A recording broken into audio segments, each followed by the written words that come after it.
Thank you so much. How about another round of applause?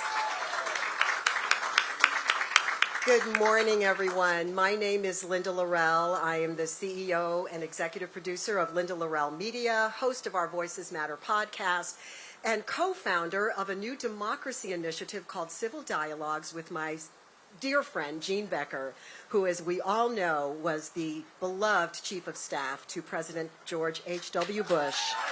Love you, Jean. Oh, my goodness. You got to love the Houston weather. It's cooperating this morning, right? What a lovely setting for this most auspicious occasion. It is my honor and privilege to welcome you to 41 at 100. And it seems only fitting that the Bush's hometown lead the way and help kick off his 100th birthday week. And what a joy to have the Bush's favorite musical theater troupe, the Tuts Academy Ensemble, providing the music for today. So we thank you for the wonderful performers and their Director of Education, Jacob Scheidler, for providing a true Bush touch to our event this morning. And now, if you are able, please stand for the presentation of colors by the Houston Police Department Honor Guard and the national anthem performed by our friends with the Tuts Musical Theater Academy Ensemble.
You may be seated.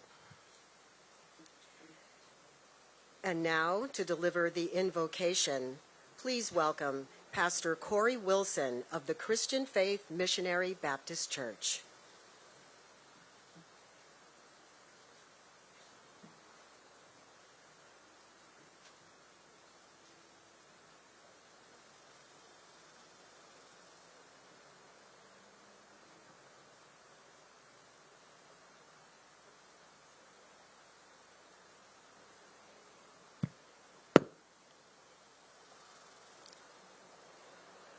Let us pray. Father, as we come today, what a great day.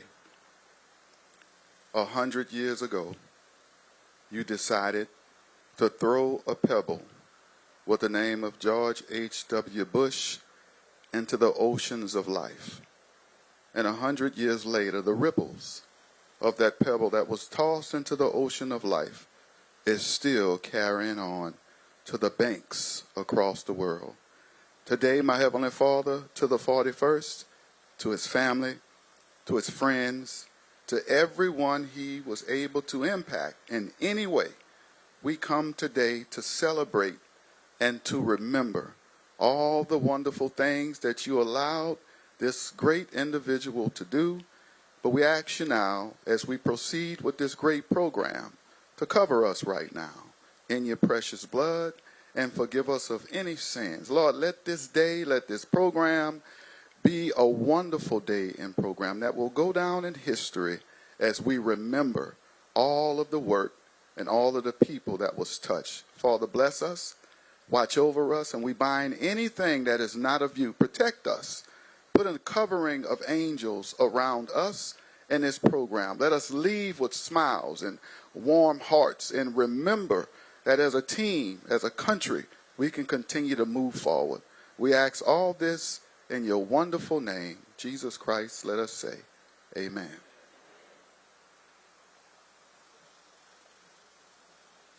Thank you so much, Pastor Wilson. About 6 months ago, our next speaker and his lovely wife took on a challenge to come to Houston and lead the charge toward this week. They have worked tirelessly toward making this week the tremendous success that we all know it will be, beginning, of course, with this auspicious event. It is my pleasure to welcome to the podium Secretary Andy Card, CEO of the George and Barbara Bush Foundation.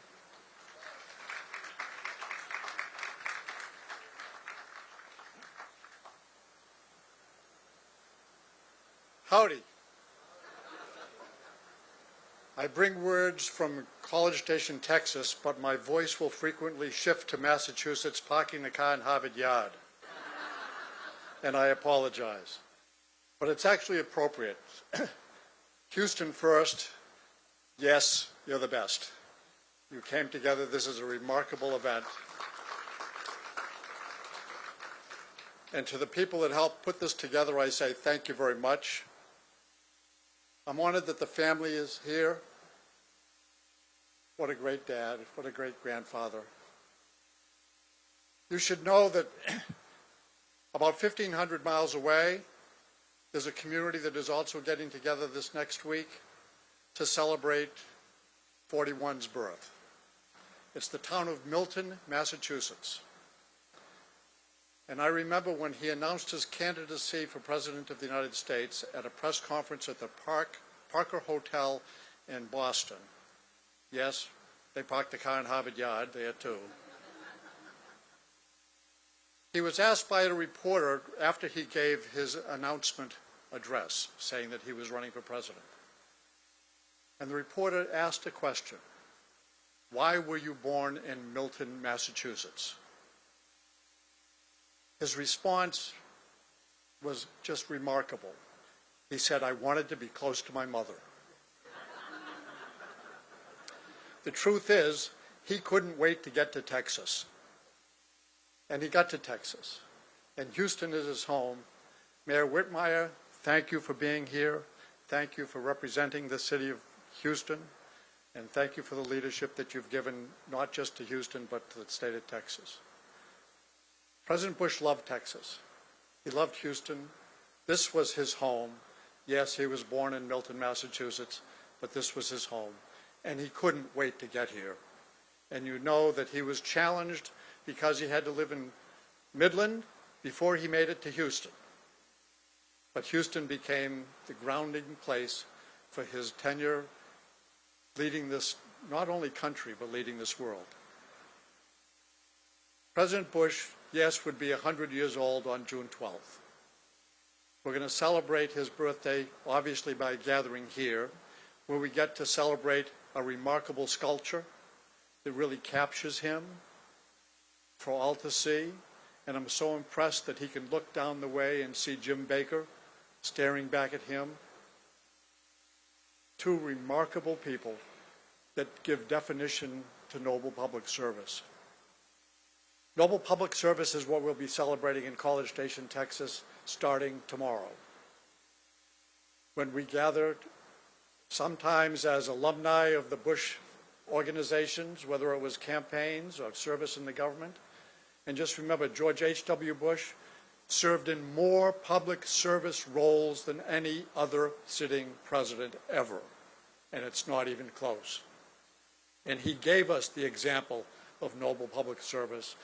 And we are going to celebrate his legacy of service by inviting people to come to the Presidential Library in College Station, where they can see everything that he did as in public service. And as he would say to me, if they want to know what I did, they go to the library. I can't change a thing. The good, the bad, the ugly, it's all there. In the next building right next to the library is the George Bush School of Government and Public Service.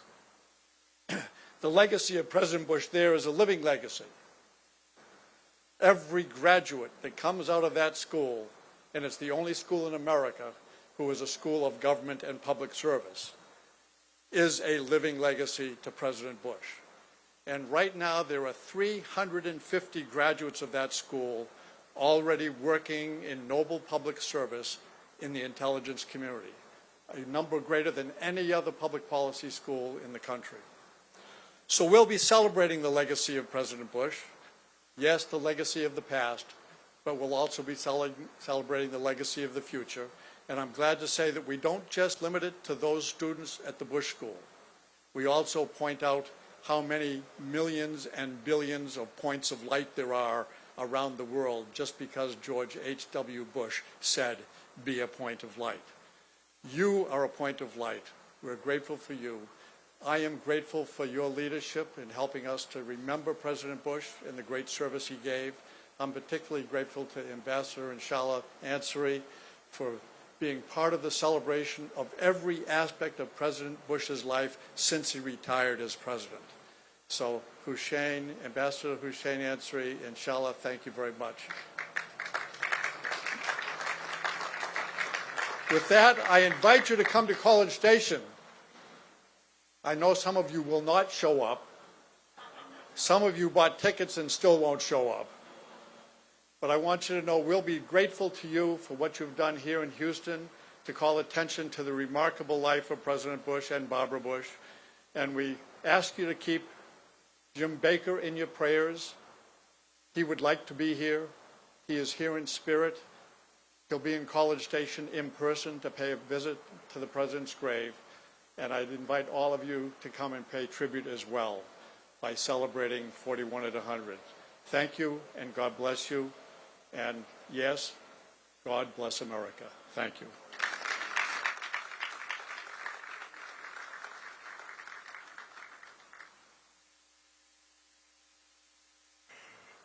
Andy just so eloquently talked about the legacy of public service. We are fortunate that many of you in this audience today are public servants. So I'd like to give a particular shout out to our consular corps, our city council members, our members of the state legislature for being here with us today. Thank you all, and thank you for your service. Andy also talked about the incredible Houston First Corporation and all of the amazing work that they did to bring this event to you, and also, of course, to oversee the beautiful grounds that we are sitting here on today. It is my pleasure now to welcome to the podium the President and CEO of the Houston First Corporation, Michael Heckman.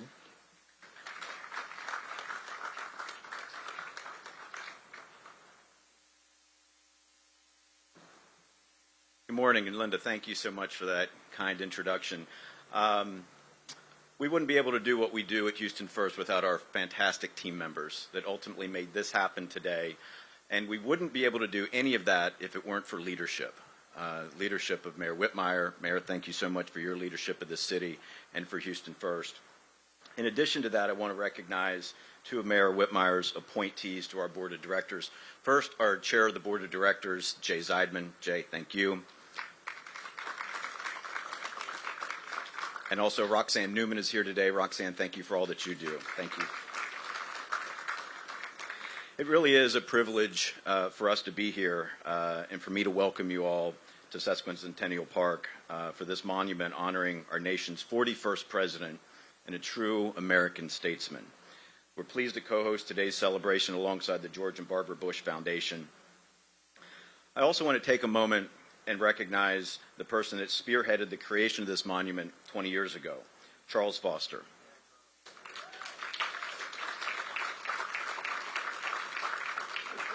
Charles led the committee that raised the funds to have this monument built honoring our 41st president and has played a critical role in developing several other monuments honoring our nation's past leaders. Charles, thank you so much for your work and these tributes to make these great Americans a reality. Thank you again. We gather this morning to commemorate the centennial birthday of a remarkable man who left an indelible mark on our nation, on Texas, and on the city of Houston. President George H.W. Bush was a world leader, but he and First Lady Barbara Bush were cherished members of our community and two of the best ambassadors that Houston has ever had. They knew our city well, having made a home here before Washington, and had been deeply engaged in business, political, and civic life. Certainly, President Bush helped shape the Houston we know today, first as a businessman and later a congressman representing this region. In the years after the White House, when the President and Mrs. Bush returned to Houston, they didn't just live here. They embraced the city as a vibrant and dynamic community, and they were proud to be a part of it, whether it was cheering on the Astros or dining at some of their favorite restaurants. Some years ago, our predecessor organization approached the couple about participating in a marketing campaign promoting the city as a travel destination. For those of you who know them well, they readily said yes. And they spoke so authentically about loving their Houston, a place that they loved and called home. As we reflect on President Bush's life and legacy, we're reminded of his dedication to service, his steadfast diplomacy, and perhaps more importantly, his love for his fellow Americans and his fellow Houstonians. His and Mrs. Bush's lives and service will forever be woven into the fabric of this city. Let us honor that legacy and indeed the President's love for Houston by continuing to work together to make this the dynamic, diverse, and inclusive city that is reflective of the values that he held dear. Thank you all so much.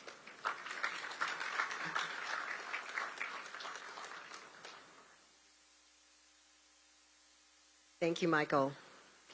There are many well-known stories about the unique and close relationship between President and Mrs. Bush and the Houston Police Officers Union, as well as Pastor Wilson and many other ministers.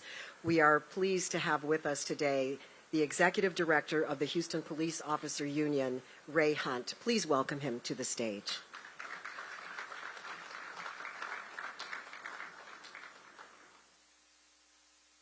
I've asked our chaplain here, Corey Wilson, to come with me because a couple of these stories involve him. I guess probably 9 or 10 years ago, a mentor of both of us, his name was Bishop Floyd Lewis. You may have known him. He was a big civil rights icon around the Houston area. And he came to the HPLU and he wanted us to help him sponsor a program called the Thumbs Up Campaign, which would see first responders on the street and give them a thumbs up, made a challenge coin for them and give them that coin. So he brought Pastor Wilson in with him. That's when I first met them, and said, "You think there's any way we could get a meeting with former President Bush, who retired here to Houston?" So I reached out to my great friend Jim McGrath, who's here somewhere, and asked if he could make that happen. He said, "Yeah, send me the names of the people that are going to come."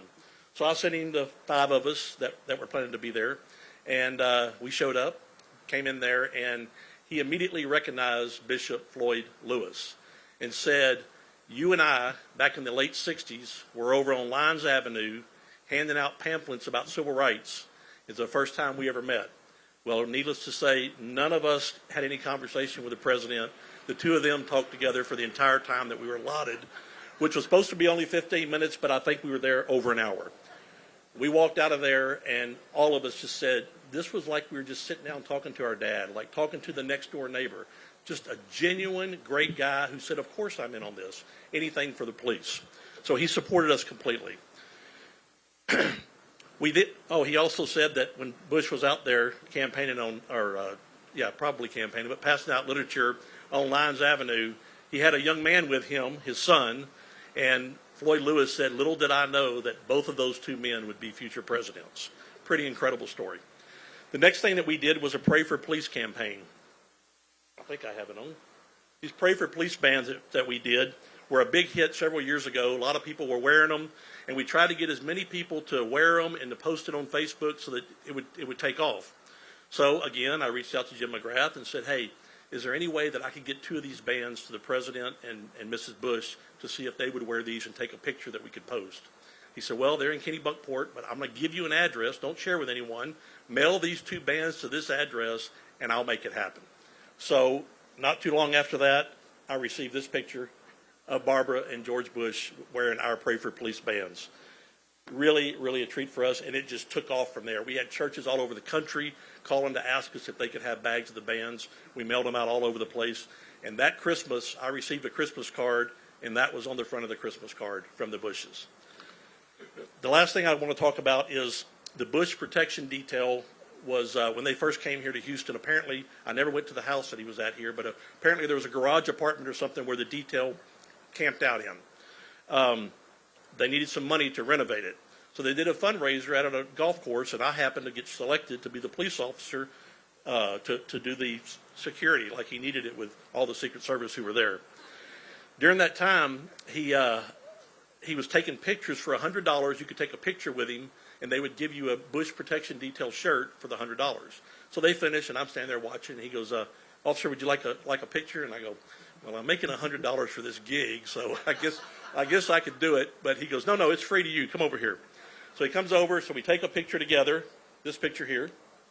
I was a lot thinner then and actually wore a uniform, Mayor. We took that picture, and he goes, get him a shirt too. And the lady said, "We don't have any more shirts." And he goes, "I'll be right back." He didn't come back, but someone else came back and said he changed and gave you his. So the President of the United States gave me the shirt off his back. Doesn't surprise me because that's just the kind of person that he was. On behalf of the Houston Police Officers Union and the entire police department, our acting police chief here, I just want to thank the Bush family for sharing your father with us, not just his country, the state, the city, but the Houston Police Department. They were so special to us, and we will never, ever forget them. They were icons in this city. Thank you very much. So the next icon that I'm going to introduce needs no introduction. He is just as generous as George Bush was, just as good to the police as George Bush has ever been, and just a great, great friend to me and to the entire police department. He drove all the way in from 6006 I-45 North between Tidwell and Parker. Needs no introduction, Jim McInville, a.k.a. Mattress Mac.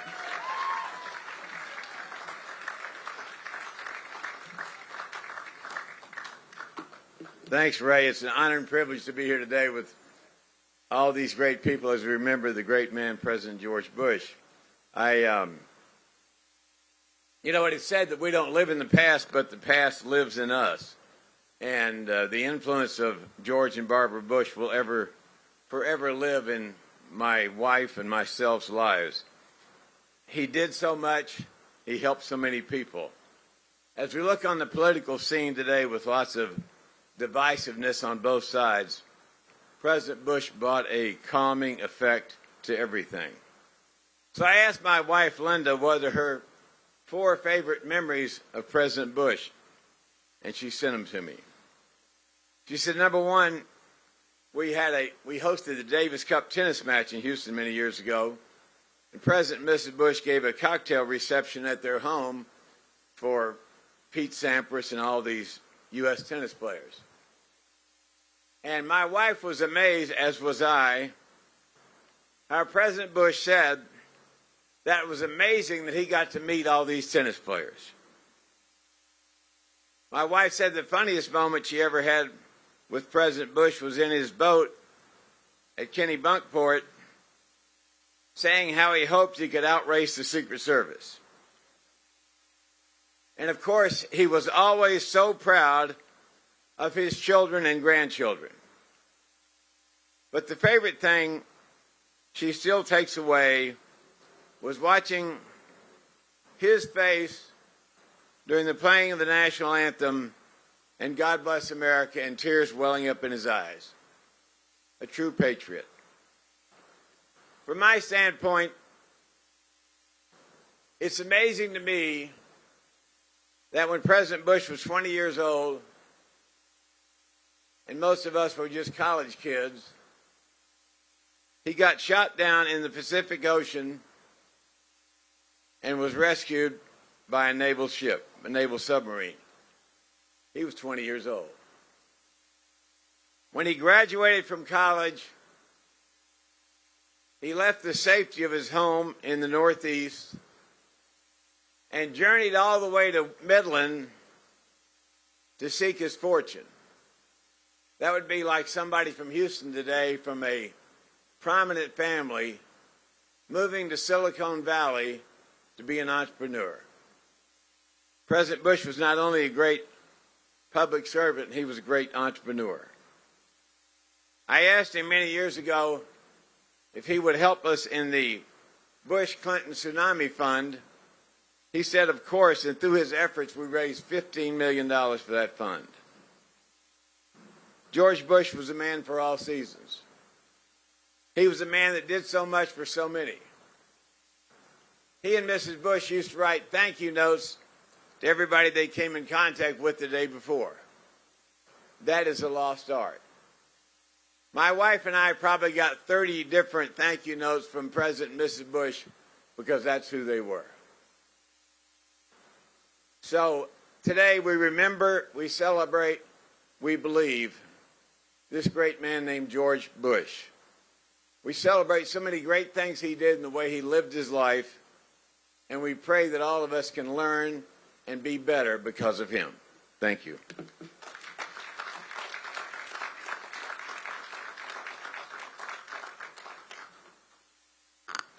Thank you so much, Mac.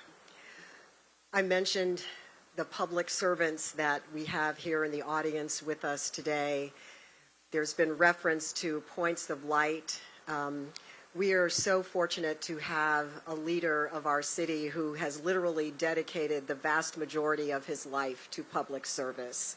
It is my honor to introduce the mayor of the city of Houston, John Whitmire.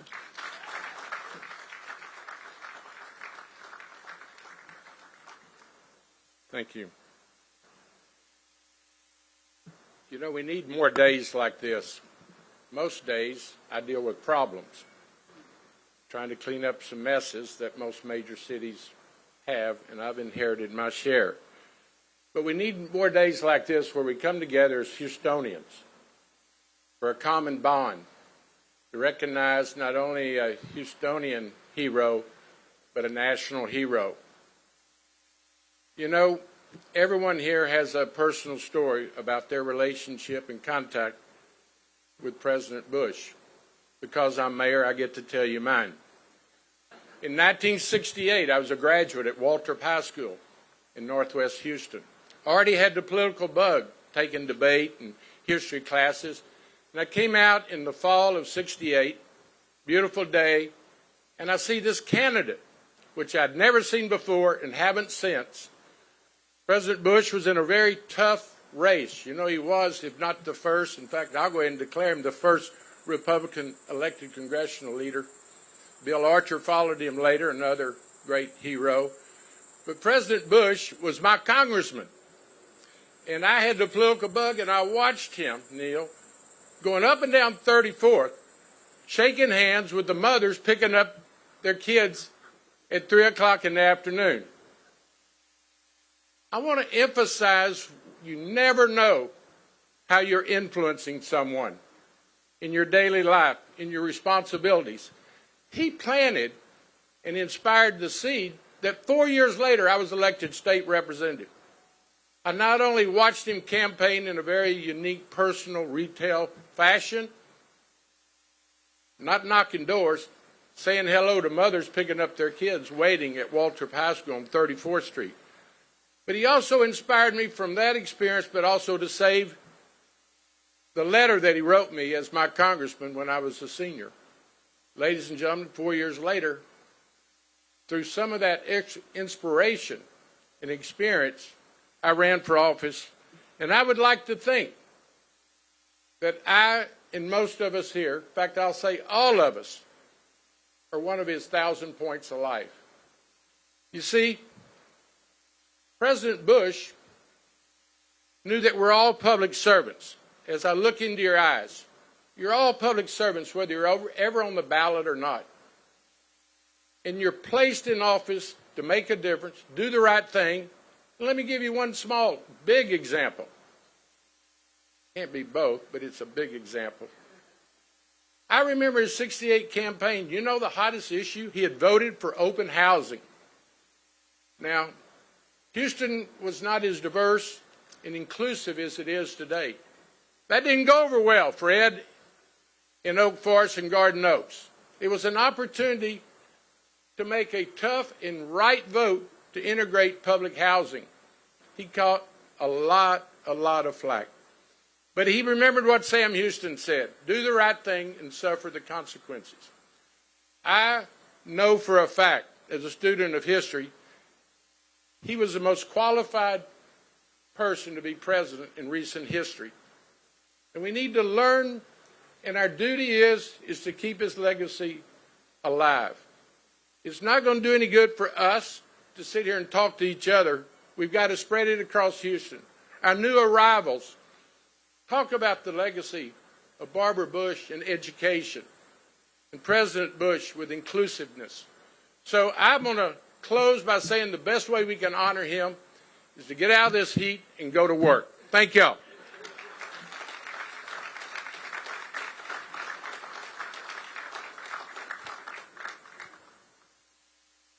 Before we get out of the heat and go to work, Mayor, we do have one more speaker. I had the pleasure of sitting on a stage with him maybe a couple weeks ago. Those of us who were gathered on stage were at the Houstonian. We were with Jean Becker. We were talking about her incredible new book, Character Matters. The mayor just gave us an example of President Bush's character, do the right thing and suffer the consequences. That's who he was. As we were sharing our stories, one of those who was on stage, and I see a lot of you in the audience were there that night, and it was so touching to hear him talk from his heart about his grandfather and who he was and what he meant to him personally and to the family, and there was not a dry eye in the house when it was over. Ladies and gentlemen, please welcome the CEO of Big Brothers Big Sisters of Lone Star, my friend Pierce Bush.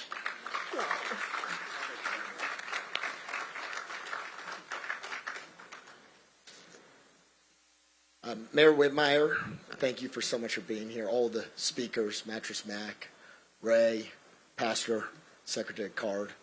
On behalf of my dad, Neil Bush, my stepmom, Maria, my sister, Lauren, it is an honor that all of you came out here to battle the heat for us, to honor this very good man whose statue stands behind me. 100 years ago this week, my grandfather, George H.W. Bush, was born to Dorothy Walker and Prescott Bush. I imagine my grandparents had no idea on that Massachusetts June summer morning their little baby boy would one day grow up to be the leader of the free world. That said, in his earliest days, Gampy, as his grandkids called him later, was noted as being a special and thoughtful child. He had an uncanny ability to feel what others were feeling, to put himself in the other guy's shoes, as he would call it later in life. In fact, he had such a proclivity to share his toys and snacks with his young friends that he earned a nickname from them, Have Half. At the time my grandfather was elected president in November 1988 at an election viewing party not far away from where we are gathered here today, his younger sister, Nancy Ellis, observed, "What an amazing reflection of the goodness of our country. To elect to the highest office in the land a man as good and as kind as my brother George." To those of us who knew him well and loved him dearly, he exuded a constant aura of decency, honor, thoughtfulness, and kindness, and it was all very genuine. Spending time with him was similar to that feeling you get on a much cooler Texas winter day when the sun hits your back and you feel all will be okay in the world. Sure, he was competitive and tried very hard to win. He was human after all. But once in a position of trust, whether public or private, he always did what was best for others, often and even to the detriment or potential risk of his career or his personal path forward. He had integrity and good character, loads of it. There are many lessons from the 94 and a half years of a very well-lived life that my Gampy lived that we can all reflect on and use as we are all trusted as fellow citizens to keep this the greatest experiment alive, that of our democratic republic. In the interest of time, I want to share just three. First, we should always do what's right over what's easy.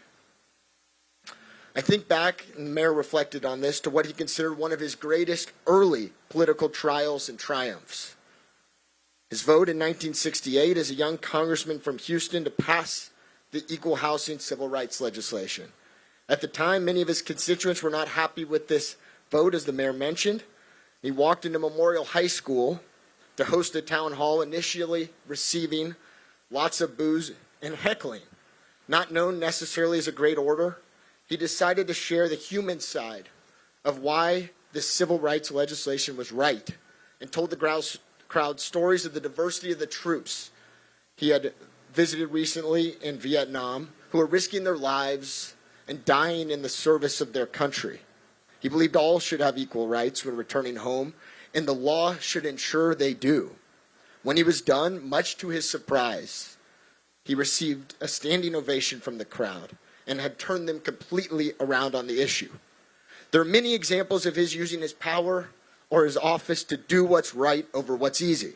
As president, he passed the last major civil rights legislation, the Americans with Disabilities Act, which has torn down so many shameful walls of exclusion for a population who has many gifts to offer our society.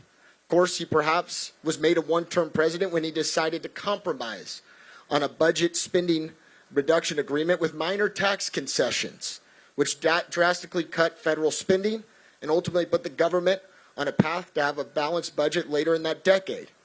Doing what's right was ingrained in him at his core.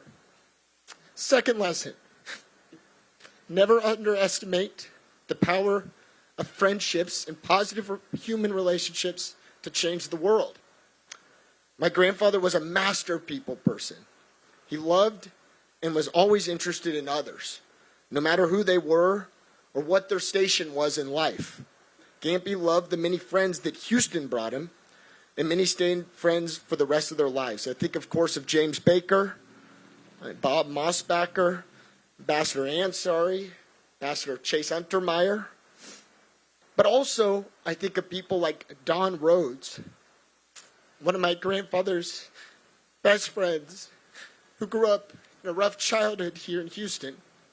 And after working for my grandfather's congressional campaign, never left his side. Or Paulo Rendon,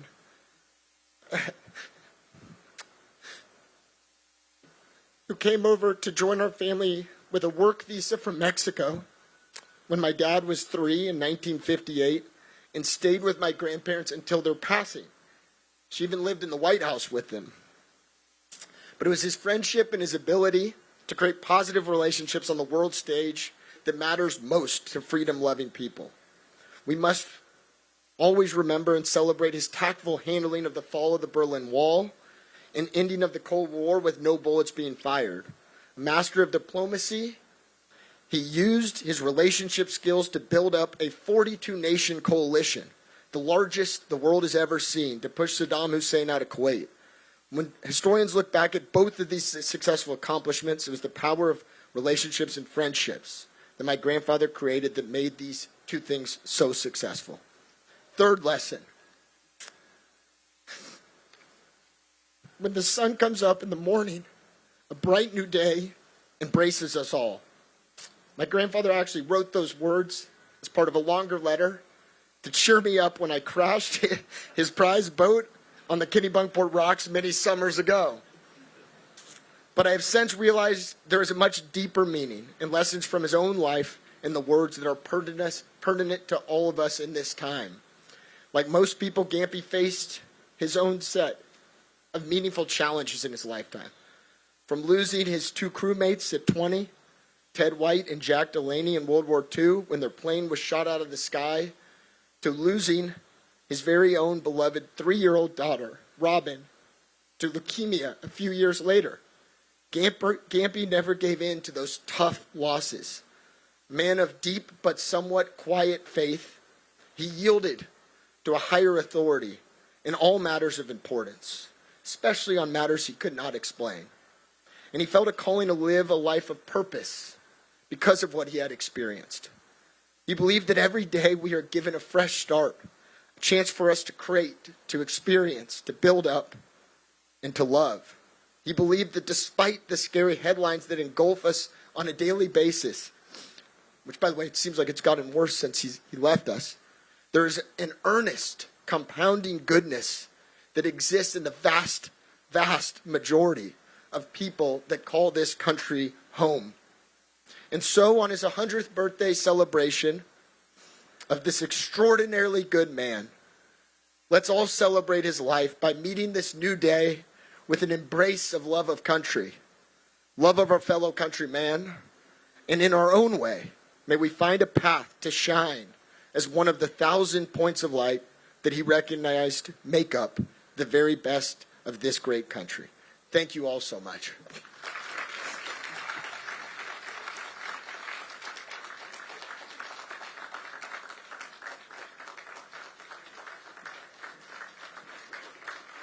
Oh, wow. Pierce, thank you so much for sharing your heart with us.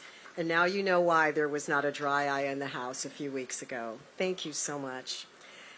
As we conclude our program with a song by the Tuts Musical Theater Academy Ensemble, I invite you to please join us at the Bush Monument for a brief reception. And thank you all so much for coming today.